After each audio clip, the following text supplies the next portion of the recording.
I have a service dog myself, and he honestly saved my life. So if I can help to, get other guys service dogs as well, it's not a matter of, can it help or will it help? It's, lifesaver.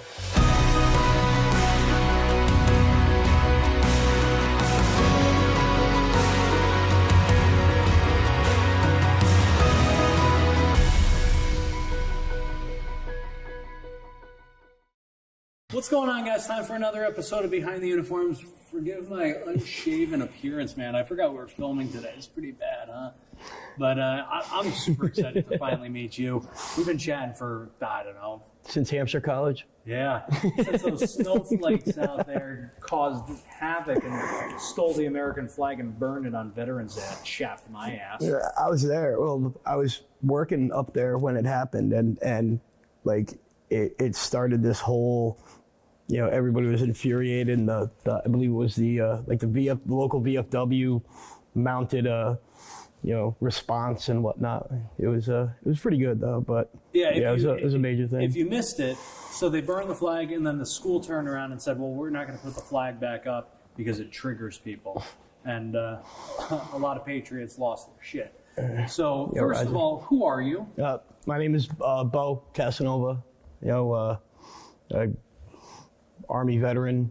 I'm a former police officer. I did, some private contract work as well. While I was in the Army for 4 years, from 96 to 2000, after high school, I was just kind of using it as a stepping stone for a civil service job. My father was a career firefighter, retired after 38 years. I got out of the military in 2000, went to paramedic school, and I was actually working at AMR in New Haven.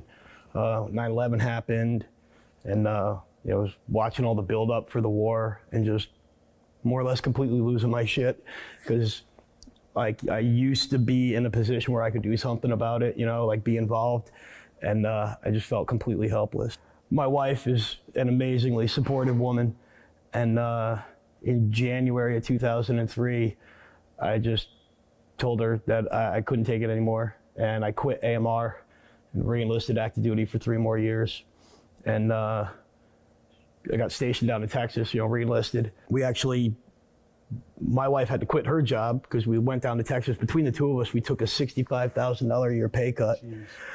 Moved to Texas, and 3 weeks later, I was staging for the invasion in Kuwait in February of 2003. Wow. How long were you over there? I did 7 months from the initial invasion up through September. And then I ended up getting hurt.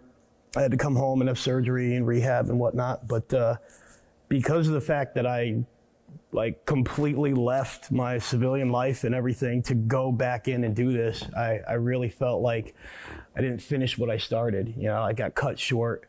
And so I was drastically searching for another unit that was going over and trying to switch over, and I had it all lined up, and it kind of fell through at the last minute, and I was all bummed. But then my unit came back, and a couple weeks after they came back, the first sergeant comes into the headquarters, and he's like, "We need volunteers to go back to Iraq." So I volunteered immediately, and I ended up leaving Fort Hood, Texas, and going to Fort Riley, Kansas, and was in Fort Riley for 1 week, and I shipped back over from June of 2004 to July of 2005 primarily in Solder City during the height of the insurgency there, with 141 Infantry out of 1st Armored Division. I don't know if this makes you one of the most patriotic men I've ever met, or one of the most dumb. So you came back, and then after that, you went into. I got back, and honestly, I planned on re-enlisting, and I had a whole line of things that I wanted to do. But my father-in-law was actually diagnosed with terminal cancer while I was on my second tour. And I didn't know about it until I got back, because my wife was, didn't want me to be distracted and whatnot and stay focused and everything. So when I got back, I only had 5 months left on my enlistment there. And she asked me if I would get back out so that we could come back home to Connecticut and she could spend whatever time, he had left, and obviously I owed it to her. She had followed me all over the world. Oh, you have no idea. No idea. She's amazing.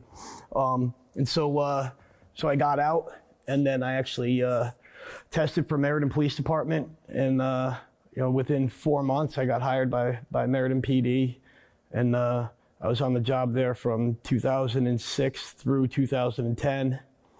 I was recruited by a private military contracting company, and I ended up leaving Meriden Police and going back overseas 2011, 12, and 13, and working as a shooter medic on a low-profile tactical movement team in Baghdad. So, we could talk all day long, good story, bad story, but one of the things that I want to have a conversation with you about today is your wife and the fact that you've got a woman. Tell me a little bit about how you guys met. Well, we've known each other since we were 10 years old. She was like best friends with my best friend's sister or something like that, growing up. And like literally from the first day I met her, I was just like all about her. And I used to like follow her around like a puppy dog, and she really, for the most part, thought I was annoying and kind of a pain in the ass. But she was like stuck hanging out with me because it was like a group of us that used to hang out, But then I guess I just kind of gradually wore down, and wore on her and stuff, But then, we went to high school and we had a bunch of the same classes and things, and then she became my best friend, and we were literally inseparable best friends for freshman, sophomore year. And then she ended up going away for the summer after our sophomore year, and apparently absence makes the heart grow fonder. She realized in the time that we were apart that she didn't dig the whole separation thing, and then when she came back we started dating. And how important is it to have a woman like that in your life that stands by your side when you're serving our country? I wouldn't be here if I didn't. She is literally everything. She means more to me than 100 of anybody else in my life. Tell me about a shitty day. August 16th of 2004. We had one of the Abrams tanks for our unit was rolling through the city, and they ended up getting like ambushed, and they hit an IED that blew the track off one side of the tank, and so the tank was relatively fine, other than the fact that it was a mobility kill, so it couldn't go anywhere, and so they were just kind of fighting in place, and then the Iraqis were throwing Molotov cocktails off the rooftops and caught the tank on fire. So the guys in the tank had to evac out, and they jumped in their wingman tank. But now, because of the classified information and whatnot associated with the Abrams, they can't just leave it. And so we ended up getting called out of, I was at Camp Iron Horse, which was like, 5 minutes outside of the city. And so we ended up getting called out for a recovery mission. And when we were rolling out, the mosques actually started doing call to arms and, calling out all the, insurgents to come and attack the Americans. And most firefights last 1, maybe 2 minutes tops. They're just fast and furious and done. And we ended up in a 6.5 hour sustained firefight. Oh my God! It was a 360-degree fighting. It was a long day. And in the process of trying to recover that, we had one of our Bradleys go down, so we ended up just blowing the Abrams tank in place, and then trying to recover the Bradley, and then the big. What's it called? 88 is what it's called. It's basically like the mechanics like tow truck for tanks. come out and hook up and try, and then the 88 got hit. And so we had to call out another larger one called the Hercules to hook up to that, to tow that out. And it was just, things just kept snowballing over and over, But there were, Apache helicopters and little Kiowa Warriors that were doing striking runs on the rooftops, and the A-10s doing, show of force. Even, it was just a big complete shit show, really. But how do you sleep after a fight like that? Honestly, like right after that, well, very well, because like something like that, like anytime anything happens, you have this huge adrenaline spike, right?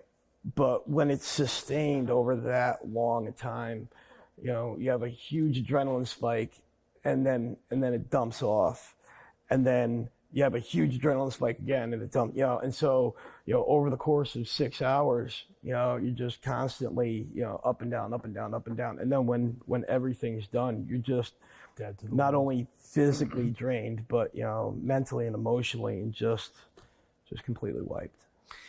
Why the insistence on going into law enforcement after? Why not just go the safe route and just get out? Honestly, I had been out for less than a month, I think, and I missed being part of a team and the whole brotherhood and camaraderie that I had with my guys in Iraq so much, that I was really, looking for something on the civilian side that I could do, that had the equivalent of that. And obviously, thin blue line and law enforcement was, the next best thing. And, that was the whole thing. And like, it was kind of funny, you're in the interview process and stuff, and they ask you, why you want to be a police officer. And literally everybody and their mother says, because, I want to help people, and I was just straight up. I was like, I miss my team. I miss, my guys and the brotherhood and the camaraderie. And, I just want to be a part of that again. You've got a new team now. What are you doing now? Well, I work for Soldier Solutions, and, we rock out with, patriotic, apparel and whatnot, and, we use the proceeds to purchase service dogs for wounded veterans, awesome. And, I have a service dog myself, and, he honestly saved my life, and so, I know what he did for me. And so if I can help to, get other guys service dogs as well, it's not a matter of, can it help or will it help? It's just flat out, lifesaver. I'll drink to that, man. Yeah. Brother, thanks for coming on. Thanks for opening up. Guys, thanks for hitting the share button on this video. Every time you help share these stories, we help change and save lives. So thanks for watching. God bless America.